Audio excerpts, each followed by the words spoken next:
Here's a question I always like to ask folks that have Master of Fine Arts. You've got one from Vermont College, right? Indeed.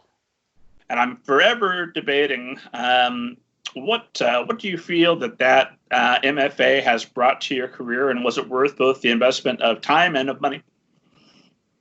You know, what's really interesting to me is that often many people that I've met at Vermont came for a very different reason than their career. I came because my dad had just died, and I was caring for my mom, and my mom was fatally ill. And so writing was my lifeboat.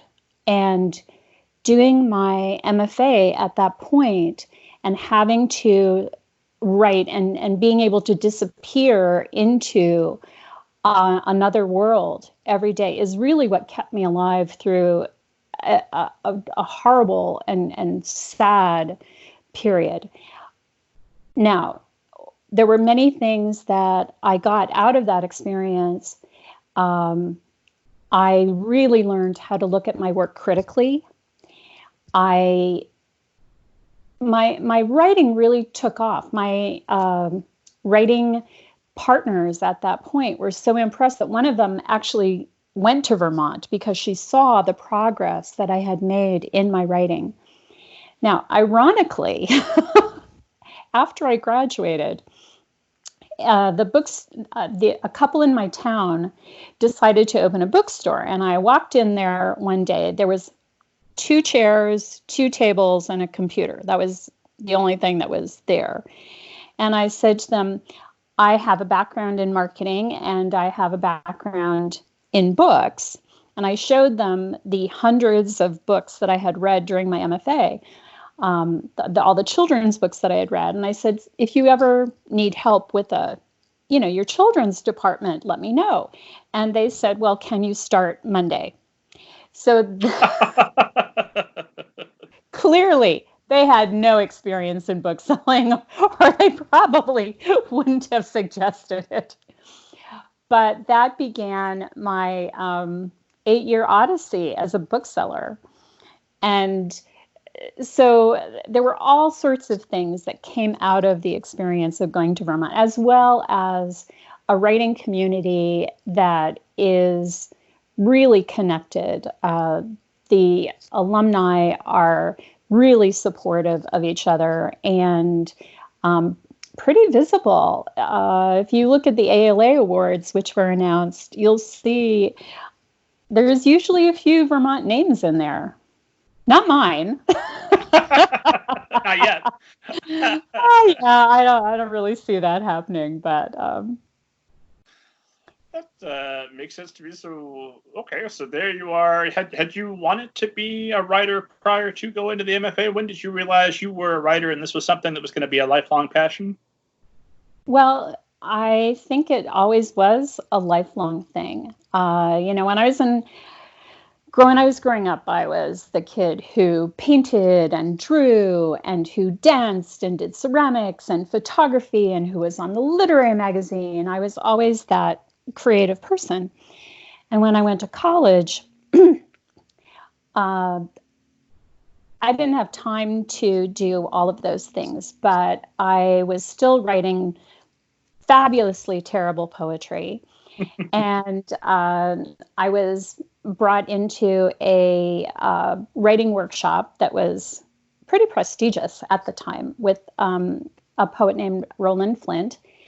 And I actually had my first poem published in a real poetry journal then. But, then you go to work and life takes over. I did, however, always work in businesses or industries that were concerned with words and language. I worked in publishing. I worked in advertising, marketing. So I was always dealing with how we use words to persuade people, to convince them. And then one day I started writing a book in secret. Sure, why would you want someone to know you wrote a book? My husband was working horrible hours, and he had always said he wanted to write a sci-fi story.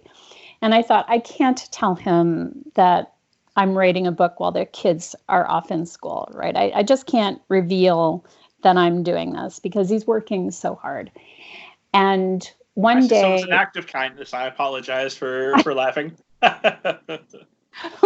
One night, we're lying in bed, and I'm reading a book about falconry. And he turns to me and he says, "Are we getting a bird?" And that was the point at which I had to come clean. I mean, I could not hide what I was doing any longer. And you mentioned you had worked in publishing. I want to get back to that bookstore, but what did you do in publishing? I was a traveling salesman. I was a field sales rep, and I worked in textbook publishing.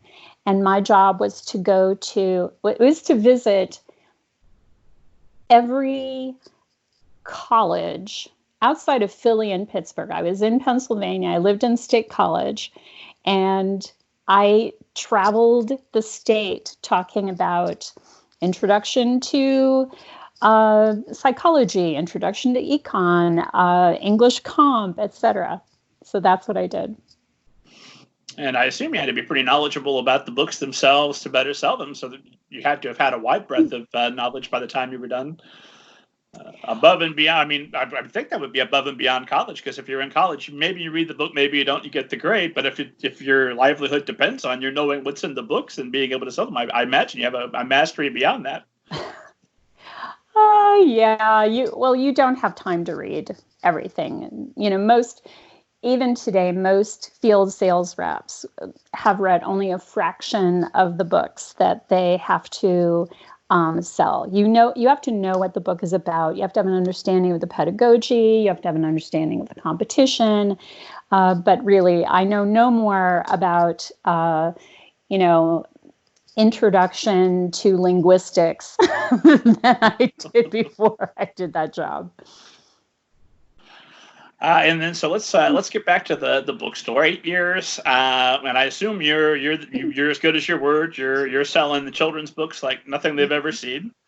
Yes. What was your time like there, and what did that experience bring to your writing? It was great. It was really a great introduction to how publishing works when you look at it through the eyes of a bookseller. You see the industry, but you're not in the industry. So you learn so much about the industry. It gives you an opportunity to see what's coming onto the market and to see the trends and to see, like, if you're working on a story, you can see, oh, that's my potential competition.